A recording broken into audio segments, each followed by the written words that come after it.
it's rather interesting, actually, just having had this conversation with the monk this evening, because what we're looking at in Tibet is the overtaking and systematic annihilation of a spiritual culture by an invading foreign force, in that case the Chinese. And that idea that one can take over a whole land and culture and spiritually erase it was, in fact, the central idea of the Spanish conquest of Mexico. That's what happened there. And in a way, when I look at the whole story of the Spanish conquest of Mexico, I see it's a great tragedy, really, what happened. And it makes me, and it's why in the novels that I'm writing about this, I'm trying to look at the spiritual forces at work behind history, and a theme that I constantly come back to, which is the choices between good and evil that we have as human beings, and that we make sometimes on a very large scale that affects the whole world. It so happened that the Spanish had the technology to cross the Atlantic Ocean and encounter what was for them a new world, but what was for the inhabitants of that world a very old world indeed. Imagine how it might have been if things had been different. Supposing the Spanish had gone into that adventure not with a lust for gold or to take over unknown lands, but with a desire to learn and to offer love to others. How much European culture would have benefited from learning from the indigenous culture of the Americas, and how much the indigenous culture of the Americas had to learn and benefit from contact with Europe as well. It could have been a tremendous meeting of minds, and had that encounter taken place in a different spirit, the whole world that we live in today would have been a different place. The era of colonialism would never have taken place. The slaughter of the Native American peoples, the systematic genocide of Native American peoples would never have occurred. The Spanish conquest of Mexico set in chain a series of events that lead us to the world we live in today. And in a way, the Chinese occupation and annihilation of Tibetan culture is just the latest episode in that continuing story. Now, it's complicated by the fact that the Aztecs, who are properly known as the Mexica, but I'll refer to them as the Aztecs here, were themselves, shall we say, a not very nice culture. The Aztecs had many dark and unpleasant aspects. It seems to me that as a culture they chose the dark side. And in a way, one can see Cortes and the Spaniards as a kind of instant karma for the choices that the Aztecs made. Because if the Aztecs had chosen to embrace their neighbors, if they had chosen to love their neighbors, if they had chosen to create a strong, united, harmonious culture in Central America, the Spanish conquest would have stood no chance whatsoever. Cortes won because the Aztecs were hated, and the Aztecs were hated because of the things that they did. But those amongst the Native American peoples who went over to the Spanish side, really, there were only a few of them who understood what that meant, and that Spain represented a greater annihilation of everything that was valuable and good in the culture of Central America than anything that the Aztecs had done, however bloody and hideous the Aztecs were. And so I will talk about the bloody and hideous nature of the Aztecs and of the Spanish as well. The Aztec Empire is here, in a very, very substantial empire in Mexico and neighboring countries, and it was focused on Tenochtitlan, which is modern Mexico City. it's hard to believe it, but Mexico City was, the place that is now Mexico City was once a gigantic system of lakes. And Tenochtitlan, which forms the heart of modern Mexico City today, was an island in those lakes, approached by causeways, magnificent constructions, really, really amazing pieces of engineering, which kept the salt and the sweet part of the lake separate from one another. It was really extraordinary engineering and architectural work. And it caused the Spanish conquistadors some apprehension when they saw the scale of the architecture in Tenochtitlan. And the Aztecs were a military culture. Estimates vary. One cannot absolutely rely upon the figures given by the conquistadors themselves, but they speak of the Aztecs being able to put an army of 200,000 men in the field. And they trained and focused their lives upon war, and they made war upon neighboring peoples. And they had knights, they had eagle knights and jaguar knights who wore the insignia of their animal. And they had a certain code of honor. In Aztec warfare, the objective was not to kill the enemy in the battle. The objective was to capture the enemy alive, to maim or damage the enemy, but not too badly, take them alive, and then kill them later. And this was the man who sat at the head of the edifice of fear that was Aztec society, and his name was Moctezuma at the time of the Spanish conquest. The Aztecs were newcomers. They had been in the Valley of Mexico only for a little over 200 years. They had come in as impoverished nomads, but with a tremendously powerful warlike ethic. And they believed themselves to have been led by Huitzilopochtli, which means hummingbird at the left hand of the sun, their war god. And one by one they took over and destroyed the people who they found inhabiting that area and made them their vassals. They had a feudal system, and at the head of it all, the head of a huge secret police force, informers who reported on the activities of everybody. I mean, really, the Aztec state was a terrifying thing in many, many ways. There sat Moctezuma.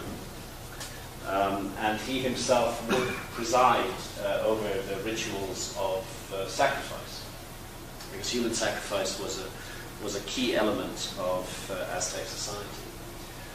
And it's said that when the Great Pyramid of Tenochtitlan was inaugurated, around about the year 1480, again, one must allow for exaggeration in the accounts, that 80,000 people were sacrificed, and that the queues of victims stretched back as much as a mile in 4 directions, as they were led in for sacrifice and ritual murder at the hands of the Aztecs. There's been quite a lot of attempts to whitewash Aztec behavior, to exonerate it, to say that it wasn't really that bad. But when you look at the indigenous art and the objects that the Aztecs left us, it's hard to avoid the feeling that there were those amongst the Aztecs who really took pleasure in this ritualized murder, this cutting out of the heart, and offering of the heart to Huitzilopochtli. When the victim was killed, he or she would be, the heart was removed, the body was then dismembered, the torso was taken away and fed to the animals in Moctezuma's zoo. The heads were spiked on skull racks in the Temple of Hummingbird, Huitzilopochtli, and the thigh meat and arms of the victims were eaten with chilies and beans, because the Aztecs were cannibals. And this is a representation. This is how the war god was seen. This kind of, we would see him as a demon, here feeding on the hearts of buckets of blood being poured over him. So this was the society, a society that had been immersed in warfare for 200 years. that captured its victims alive, that cut out their hearts. This was the society that Cortes and 490 Spaniards set themselves against in the year 1519. Moctezuma himself was in regular communication with Huitzilopochtli. And that communication was mediated by psychedelic mushrooms. This is something I have great difficulty dealing with because I am a big fan of psychedelics. I think psychedelics have a huge role to play in it.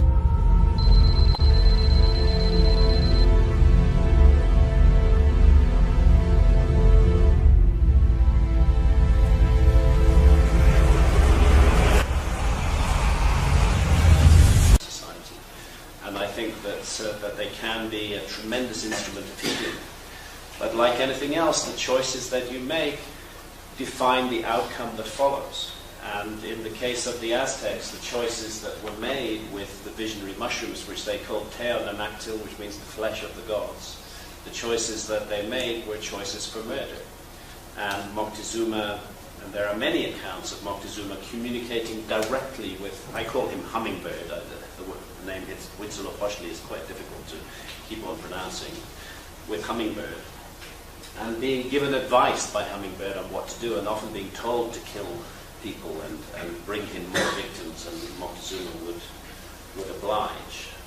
Was this simply a schizophrenic ruler, or is there some kind of demonic play going on with human beings? Is there some force at work in the universe that seeks to drive us to madness and cruelty and wicked behavior when we can so easily choose, make other choices? These are my central characters are two young Native American women, and I've got these images off Google Images, but one of them is a historical figure. Her name is Malinal. She's actually a key figure in the story of the conquest.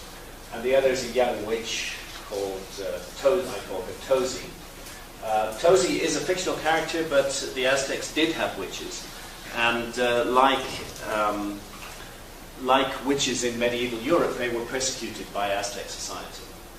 And they could easily find themselves being fattened for sacrifice. And that, in my story, is where my fictional character Tozi and the historical character Malinal meet, is in the fattening pen beneath the Great Pyramid, looking out on the Great Pyramid of Tenochtitlan. Malinal is a real historical figure. She became the mistress of Cortes eventually, and the wife of the mother of Cortes's child. Although Cortes doesn't give her a lot of praise in his books, he does admit at one point that it was, aside from God himself, it was Malinal who gave me this conquest of Mexico. She enters history at a certain point, which I'll come to, but when she enters history, she already has a huge grudge against Moctezuma. It's very, very clear she can't stand the man. And she is going to use Cortes as her instrument to bring him down. And I was fascinated by that situation. What was it that drove Malinal to this? And that's one of the joys of writing novels rather than writing non-fiction, is that it was possible for me to give Malinal this motive that led her to be the avenging angel who brought down Moctezuma. And my two young heroines are indeed marched up to the top of the pyramid, but there's a strange intervention by the war god himself, who forces Moctezuma to free them, and they're released. And Tozi stays in Mexico City to work supernatural harm against Moctezuma, and Malinal goes to the coast. And the reason that she goes to the coast, and this is where she does enter history, is the Spanish. The Spanish had been in Cuba and Hispaniola since 1492, as a matter of fact, since the time of Columbus. And they had been building up their forces there. And they were well aware of these lands, the mainlands of the Americas. But they didn't feel ready to take them on. But there had been sightings of the Spanish Moctezuma was already aware that something odd was going on. Large ships had been seen. There had been a previous expedition which had landed in the Yucatan and fought a battle with the Maya. Moctezuma knew about all of this, and it was bothering him because there was a prophecy, and that prophecy was the prophecy of the return of Quetzalcoatl, which was said that who was called the feathered serpent. And it was said that he would return in the year one reed, and that he would overthrow a wicked king, and that he would reintroduce a religion of peace, in which there would no longer be any human sacrifice, and the only sacrifices would be of fruits and flowers. And it so happened that 1519, the year that the Spanish conquest began, was the year one reed in the Mexican calendar. So there was an expectation of this deity returning, and he was described in the ancient traditions as white-skinned and bearded. Were no gods of peace. They had done terrible acts of genocide in Cuba. They had utterly annihilated the indigenous Taino population. They actually fed people to dogs, and any resistance was punished with terrible burnings and hangings. I mean, they just were. They were, if anything, 1,000 times worse in their cruelty than the Aztecs. And all of their acts were justified. Basically, this Pope, the Borgia Pope, had given the New World to Spain and Portugal. Everything west of a particular line of longitude would belong to Spain, and everything east of it would belong to Portugal. That's why they still speak Portuguese in Brazil today. And in 1513, just 6 years before the conquest, was promulgated the Requerimiento, which was a document that the Spanish were to read to indigenous peoples who they encountered. And they were to read it to them either in Spanish, in Castilian, or in Latin. Unfortunately, of course, none of the indigenous people could understand what was being said to them. But basically, if you do not surrender, I certify to you that with the help of God we shall powerfully enter into your country and shall make war against you. We shall take you and your wives and your children and shall make slaves of them. And we shall take away your goods and shall do you all the mischief and damage that we can. And we protest that the deaths and losses which shall accrue from this are your fault. That was the pious nonsense that the Spanish read out in a language that nobody could understand before they turned upon them with superior warfare and military science. And of course, really, it was gold that was the motive for all of this, the lust and the hunger for gold that the Spanish felt. Some of my Spanish characters, Hernan Cortes himself, an intriguing man. It's been fascinating for me as a writer to get inside the head of Hernan Cortes, this Machiavellian player. Undoubtedly a man of great courage. One cannot take that away from him. This was a brave man. He put himself continuously in danger. He was savagely injured in several battles, came within inches of losing his life. You can't fault him on that. Pedro de Alvarado, his second in command, a handsome, beautiful psychopath, a ruthless killer, brilliant swordsman, unbelievably cruel, and deadly, deadly man. Diego de Velázquez, the governor of Cuba. There's an issue between him and Cortes. At a certain point, he's jailed Cortes because over an affair that Cortes had with a woman supposedly related to Velázquez. Velázquez wanted Cortes to marry her. Cortes disagreed. Velázquez put him in jail. Cortes agreed to marry her. He was released, but Cortes hated Velázquez up to that. And he always intended to abscond with the expedition. Cut a long story short, Cortes did abscond with the expedition just before Velázquez relieved him of command. The expedition sailed. It was scattered by a storm, but eventually they arrived in Cozumel, really a short hop from Cuba. And in Cozumel, they made their first landing in February 1519. some art illustrating that landing. They faced no resistance in Cozumel. But it's there that Cortes heard of this character. He heard from the Maya of Cozumel that there was somebody who looked like him, who'd been living in the mainland Yucatan for the last 11 years. And they even called him a Castilian. And Cortes immediately got it. This must be a shipwrecked Spaniard. If he's been living in the Yucatan for 11 years, he speaks the Mayan language. I want this man. And he got Aguilar. He became Cortes's first interpreter, because the first contacts were entirely with the Mayan. And indeed, Geronimo de Aguilar was fluent in the Mayan language. And he sailed on with the Spanish fleet down to the Tabasco River, where Cortes had some business to conclude with the Maya, with the Chontal Maya. Now, one of the intriguing things to me, just as Moctezuma had a spiritual advisor in the form of Huitzilopochtli, Hummingbird, who he communicated with in visionary trances, so Cortes had a spiritual advisor who he construed to be St. Peter, his patron saint since his childhood, as a matter of fact. He felt that St. Peter had intervened to save him from a childhood illness. Cortes communicates with St. Peter in dreams. And basically the fictional conceit that I'm playing with is that the same demon who appears to Moctezuma as Hummingbird takes another disguise and appears to Cortes as St. Peter. This isn't St. Peter. It's a disguised demon who is leading Cortes astray. And in a way, the same demon is playing both Moctezuma and Cortes like puppets to multiply and maximize human misery in the Americas. And this begins at the town of Potonchan, where a previous Spanish expedition has been badly bruised by the Maya. And Cortes wants to take revenge for this and is urged on to do so by his spiritual advisor, the visionary St. Peter.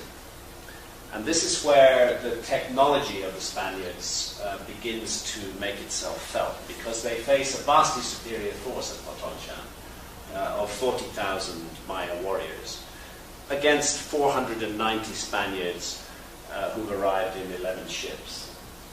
The odds seem absolutely insurmountable. But the Spaniards have huge technical advantages. First and foremost, they have horses. They only have 16 heavy horse. But those...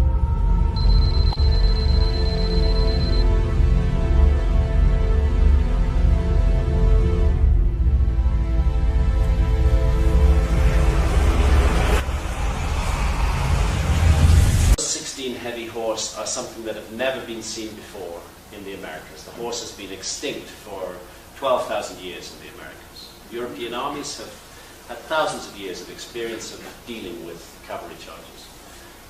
Maya, Aztecs have no idea what these things are. As a matter of fact, they think that horses and the men mounted upon them are some kind of composite being, something like a centaur, a sort of supernatural creature, part deer. They thought they were deer, and part man. And the shock of a cavalry charge against the massed Mayan forces was absolutely devastating. Secondly, the horses and the men are covered in steel armor. Thirdly, the Spanish use dogs as weapons. They have 100 mastiffs, wolfhounds, mastiffs, lurchers. I mean, just huge animals that are trained to relish human flesh, and they are armed. Of course, they had dogs in the Americas. They had chihuahuas, and that's what they had. They had chihuahuas. They didn't even bark, and they were food animals. They were used as they were reared for food. So they had no idea what these war dogs were. And the effect was that what should have been a total destruction of the Spanish was a complete rout of the Maya. And at the end of that rout, when the Maya surrendered, they gave gifts to Cortes. And amongst those gifts were 20 women, and this is where Malinal enters history. And it's where she where I bring her to in my story.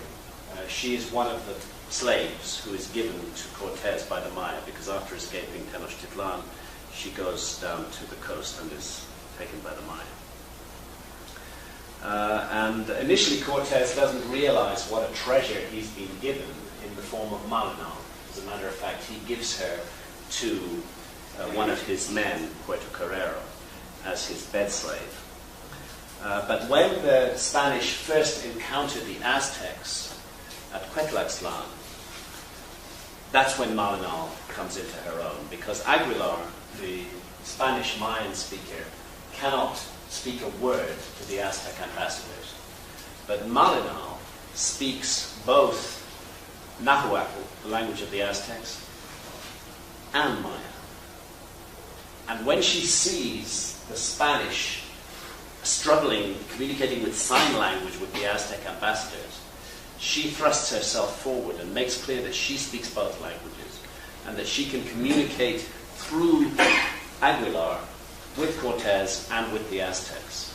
And she becomes the key figure from now on. And very rapidly she learns Spanish, and she doesn't need Aguilar anymore. She edges him out, and within a few months he's no longer a serious figure in the story. Malinal is speaking fluent Spanish and is translating directly for Cortes, and she becomes his lover.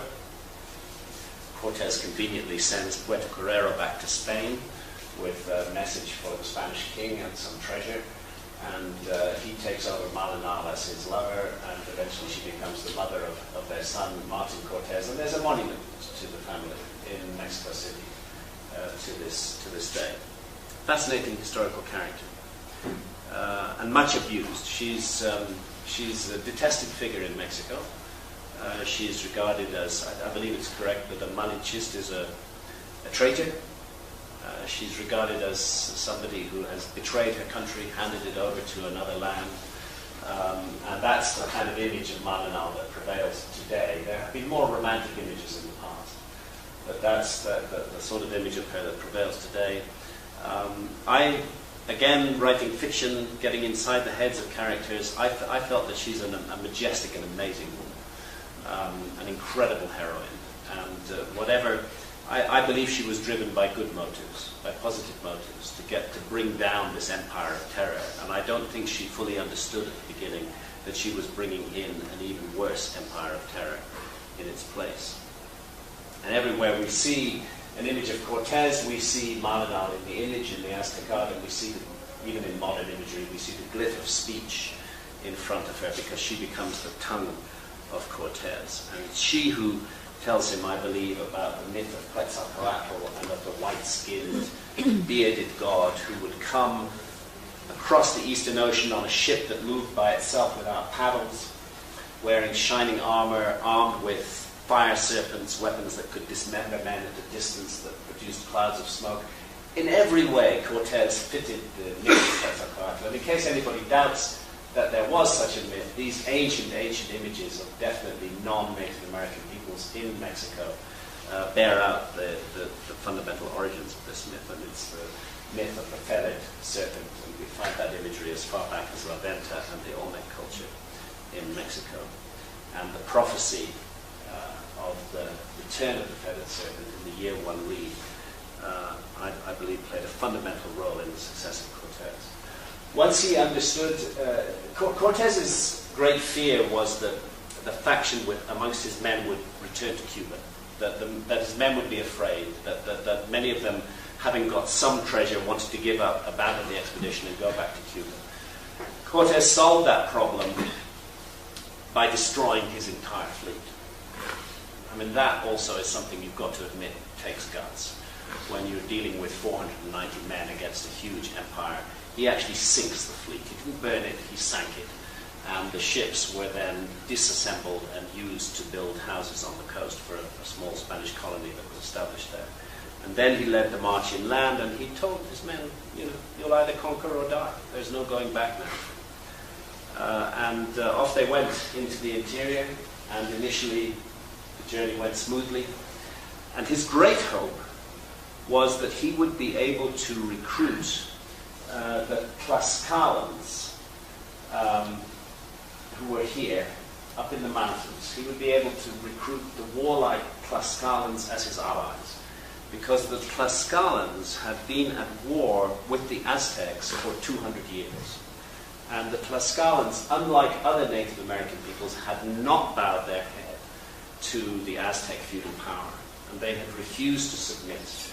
And they had fought a courageous war of independence for 2 centuries. And at the time of Cortes, their battle king was Xicotenca the Younger.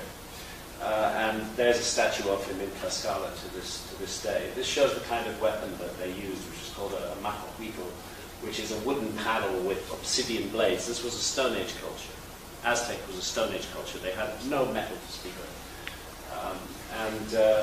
Xicotenca had been involved in a bitter war with the Aztecs, who used his people as a farm for human sacrifices. And Cortes thought, if I can get the Tlaxcalans on my side, then, and they will join me, obviously, because I'm against Moctezuma as they are, then it'll be so much easier to conquer Moctezuma. But Xicotenca, for me, is one of the great characters of this story and one of the great heroes, because he saw what the Spanish conquest would mean. He understood perfectly well that the Spanish were not gods, and he understood that they were there to bring Moctezuma down. And it would have been very easy for him to join Cortes right away. But what he saw was the complete annihilation of Native American culture. He realized they wouldn't stop with the Aztecs, that everything would be destroyed, that the old world would be gone forever, and that something new and terrible would replace it. And for that reason, this man of principle, against the wishes of the elders of Tlaxcala, decided to fight Cortes. And he did fight him. And there was an intent, and I described this in volume 2 of my series of novels on this, there was an intense series of battles. And the Spanish were really within hours or days of giving up. The huge lobby of men was urging Cortes to just abandon the fight. There was one famous case in which a Tlaxcalan warrior actually beheaded a Spanish horse with a single blow of his wooden sword, and punctured the myth that these were supernatural creatures. But Cortes resorted to terrorism. He burnt whole villages. He threw men and women, Tlaxcalan men and women, into pits onto sharpened stakes. And fight as they could, the Tlaxcalans could not quite defeat him. And that's why the elders of Tlaxcala eventually forced Xicotenca to make peace with Cortes. And Xicotenca's father welcomed Cortes into the city of Tlaxcala, and Xicotenca the Younger was obliged to become a general in Cortes's army. Once he accepted that role, he held true to Cortes for the next couple of years. But it's a sad fact that at the very end of the story, when the final apocalypse was taking place at Tenochtitlan and the Aztecs were putting up their last desperate defense against the Spanish, that Xicotenca went to Cortes and he said, now you have to stop. You have to stop. You have made your point. You have defeated them. Don't drive them into the ground. Show some mercy. And Cortes said, no, I'm not going to show them any mercy. I will kill them to the last man. And Xicotenca took his own immediate core of men and walked out on Cortes. He said, I won't be part of this anymore. This is wrong, what you're doing. And Cortes sent a troop of force after him, captured him, and hanged him. That was the sad end of Xicotenca. At any rate, from Tlaxcala, the Spanish went on to Cholula. And there they sent a terrible message to Moctezuma. And that massacre was the famous massacre at Cholula. And this pall of sadness still hangs over Cholula to this day. And there are images in the Museum of Cholula that showed what the Spanish did to their Cholulan captives, feeding them to dogs. All of this to terrorize Moctezuma, to tell him that was the fate that awaited him. So when Cortes arrived at the shores of Lake Texcoco, he came with the aura of a god wrapped around him. And he had already succeeded in psychologically dominating Moctezuma, and Moctezuma was ready to invite him into the city. Now, It's interesting, the first meeting of Moctezuma and Cortes, again we see Malinal in the traditional paintings that the Aztecs did of this. And the account that Sahagún gives of how Malinal looks Moctezuma straight in the eye is another one of those bits of history that really fascinated me, because nobody could look the Aztec emperor in the eye. It was death to look him in the eye, and let alone for a woman. But she just stared him down as she gave him Cortez's words. And he said to Cortes, okay, you can come into the city now. There were others amongst the Aztecs who were not so weak-kneed as Moctezuma. And the intention was that after the Spanish had entered the city, these bridges over the causeways would be lifted.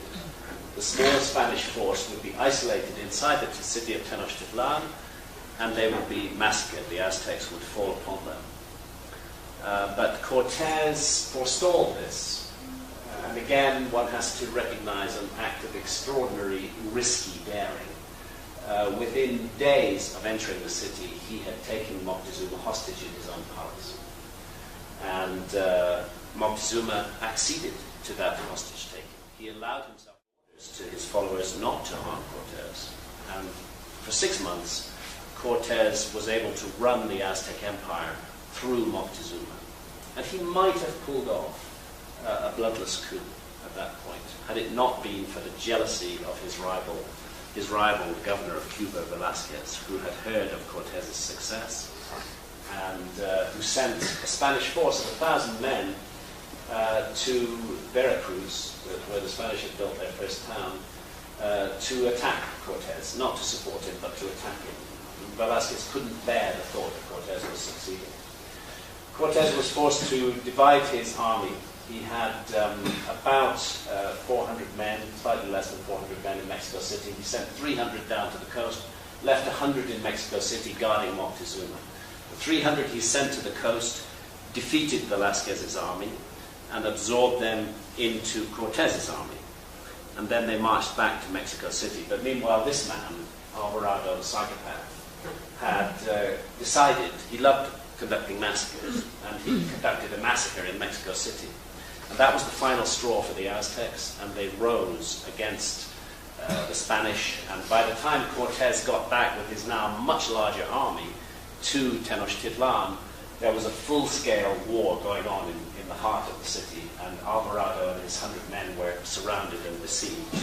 And Guatemoc comes to the fore as a key Aztec player at this point. Desperate fighting continued for many days. Cortes did break the siege. He got into the city, but he could not withstand the massive Aztec force. Moctezuma was marched up onto the battlements to call for peace. He was killed by his own people. And then began the final rout of the Spanish in Tenochtitlan. They were obliged to retreat across those broken causeways, having witnessed more than 50 of their own men and quite a number of their horses being sacrificed on the pyramid. And this is called I can't speak Spanish, but the Noche Triste, the sad night. Remember, Cortes's army, now enhanced by Velasquez's men, is well over 1,000. 600 of them die that night. The Aztecs command the lake from their canoes, and the Spanish are impeded by the fact that there are no bridges on the causeways. In the end, they end up marching over the bodies of the dead, which fill up the causeways. Only 400 Spaniards survived that night. And were it not for the fact that the Aztecs were so busy sacrificing captives, they could have wiped them all out. But the Spanish were able to get away. They went off to Tlaxcala, and there they were given sanctuary, and they licked their wounds. And this is when really the iron enters Cortes's soul, and he decides that he is going to destroy the Aztecs by any means. And with Tlaxcalan support, he marches round Lake Texcoco. He wipes out one by one all of the Aztec allies, and he's isolating the Aztecs in their island city, where they believe they're safe. How can he get to them in that city? But he's learned the lesson of the Noche Triste. He's learned that he must control the lake. And in order to control the lake, he needs boats. And so what he does up in the mountains of Tlaxcala is he builds a fleet of 13 brigantines. These are full-size ships that will carry 50 men. He tests them out on a lake in the mountains. They work. Then he dismantles them, and he has them carried by 8,000 bearers 100 miles over the mountains to the shores of Lake Texcoco. And they're reassembled there, and then the siege of Tenochtitlan begins. And they mount cannon on these brigantines, and they're firing cannon into the city. They've completely isolated the city. They've cut off the city's fresh water supplies. The lake is salt. And there's a huge smallpox epidemic. This is the other thing. Whether it was deliberately introduced, I believe it was. It would have happened anyway. There was no resistance to smallpox amongst the Native American population. And a terrible smallpox epidemic is raging in Tenochtitlan. The Aztecs are suffering, starving, dying of thirst, and absolutely riddled with devastating smallpox epidemic. And that's when Cortes breaks into the city again. The final 2 days of fighting are absolutely horrendous.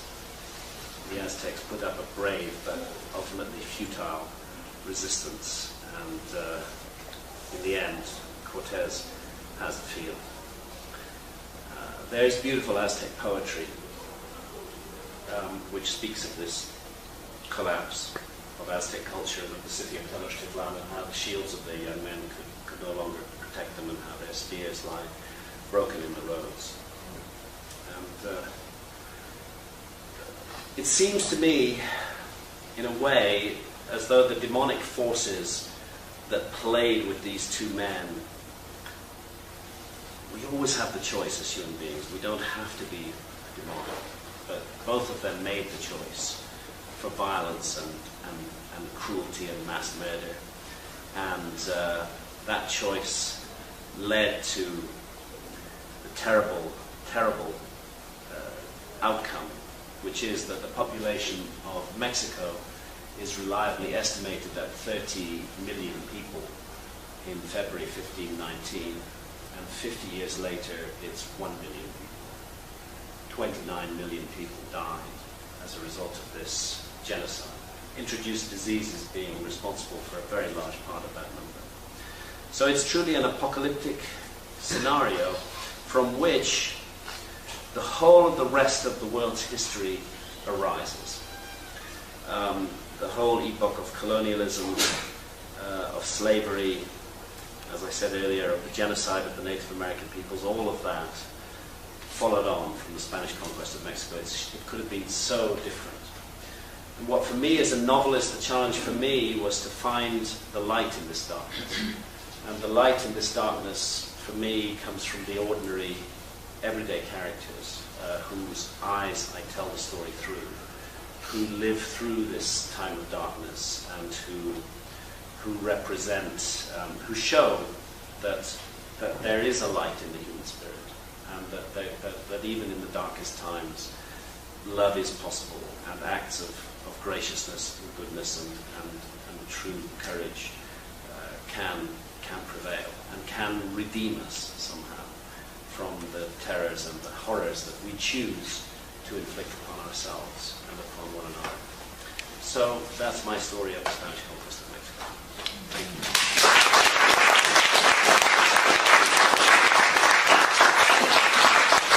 And as I say, we're nearing the end of our trip. What a fantastic place to end it in. This beautiful Himalayan foothills, and I don't know, the charm of this place is something special. I think everybody's noticed it. You know, the monks with their cell phones. And there's a monk who looks like from the 14th century sitting at a laptop in a coffee shop enjoying a cappuccino, and everybody's smiling, and they don't hassle you so much in the markets here. Things are it's just a very laid back, lovely atmosphere about this place. I think it's a fabulous place to end this trip. I want to take this opportunity to say thank you to Gregory and his team. Yeah.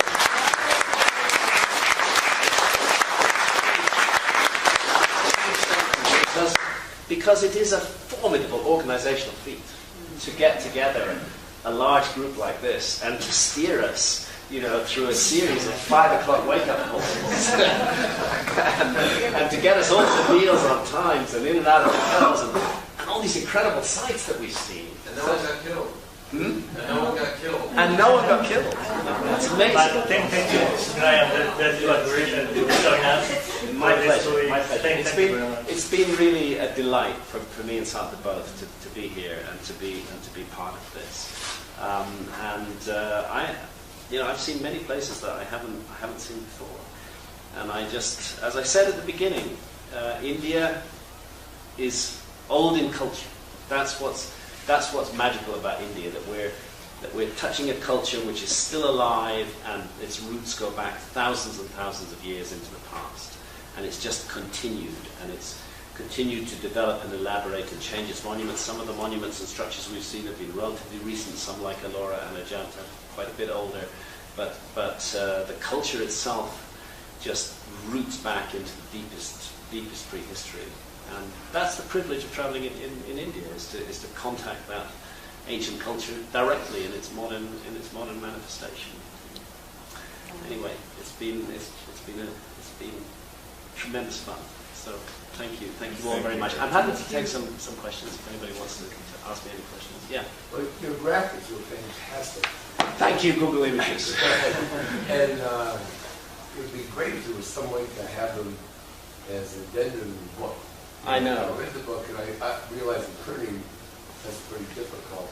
Yeah, But and also the book you read is just volume 1 of 3 volumes. The second volume is now finished, and is my editor sent me an email just before I came away on the trip saying he loves it, saying it's awesome, but also saying he has notes for me, which he always does. He's a really hands-on editor. Whenever I see that line in his email saying, "Your book is awesome, I have notes for you," my heart goes, because I know what those notes mean, which is probably they mean 4 or 5 weeks of very intense work on my part to tidy up the manuscript and bring, you know, the great thing about an editor is as an author, you're very close to the story, and you don't see some things that an editor sees. So I'm going to be returning to Mark Booth's notes. So that's volume 2, and then volume 3 is going to follow in a year or so's time. And hopefully we'll complete the story. Yes, I would love to put graphics into it. Maybe a graphic novel. A graphic novel, yeah. That would be the way. I had this dream, perhaps, that somebody might make a film of it, but I don't think that's ever going to happen.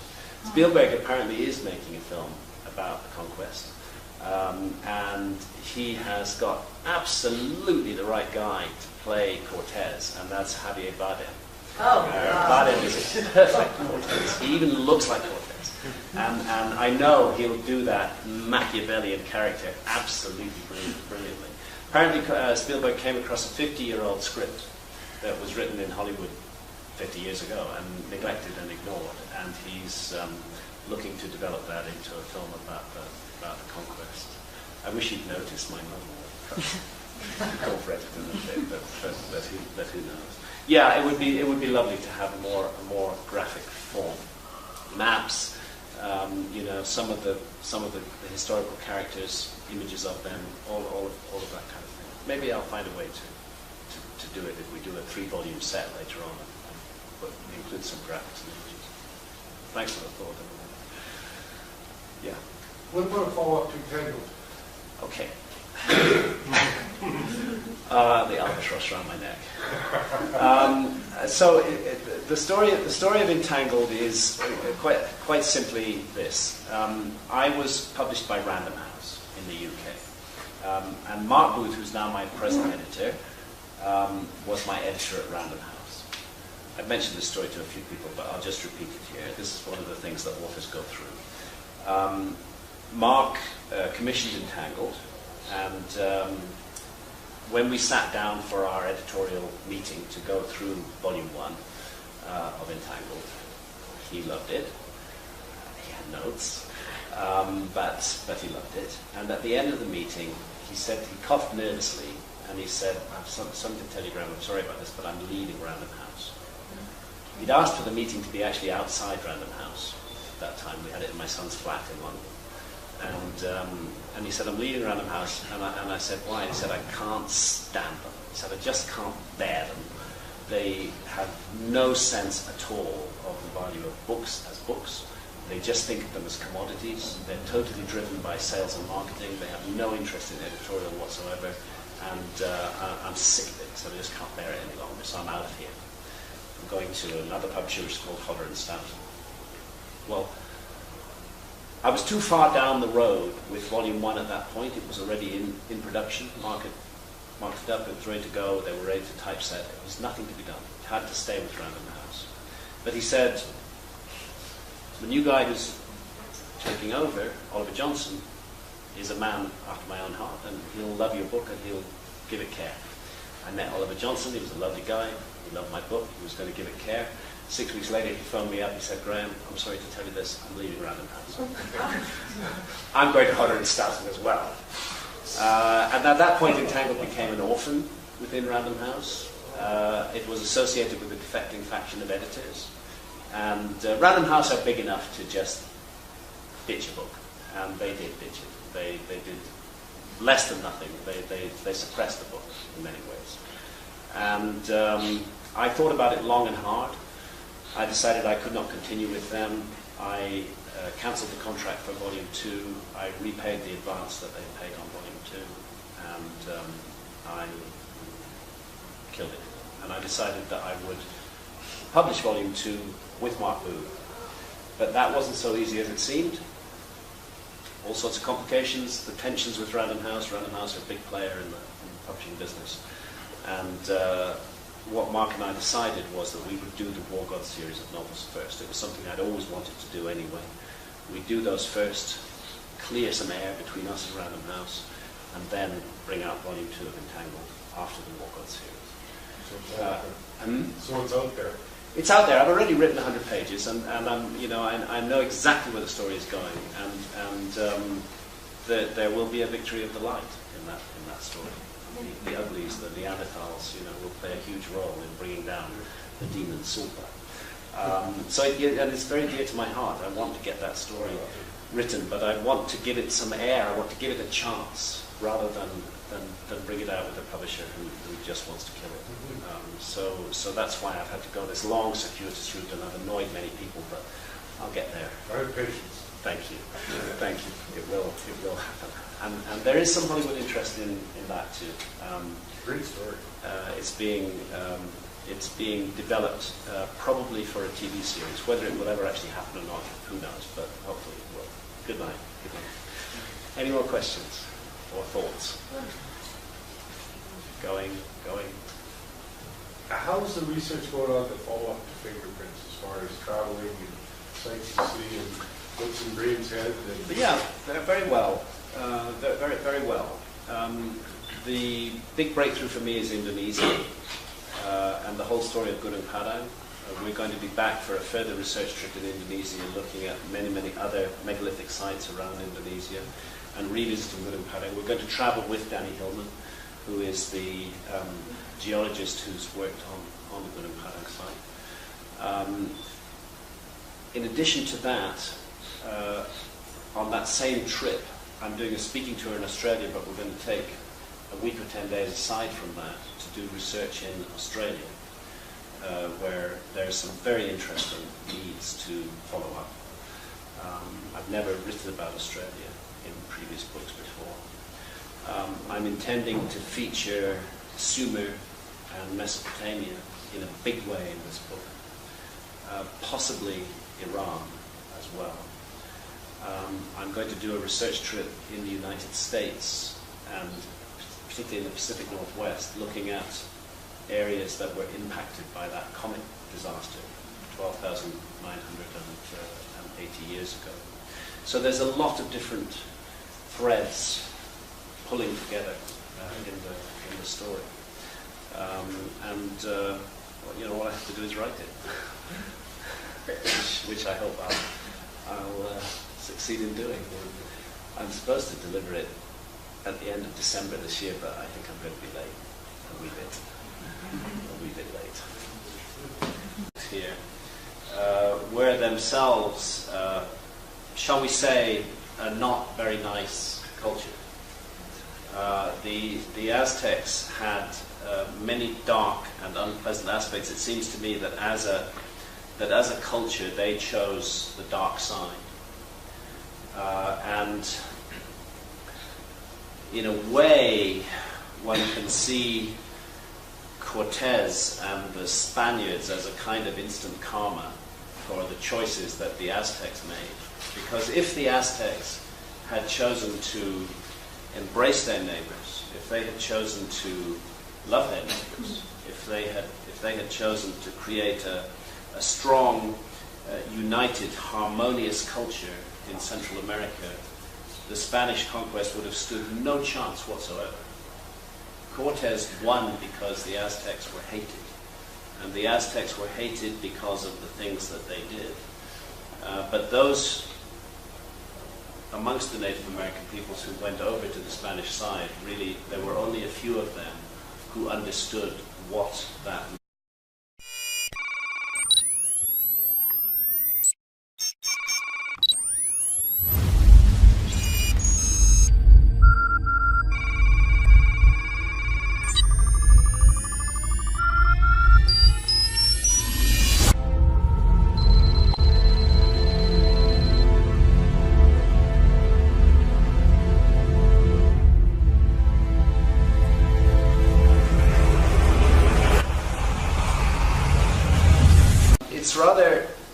It's rather interesting, actually, just having had this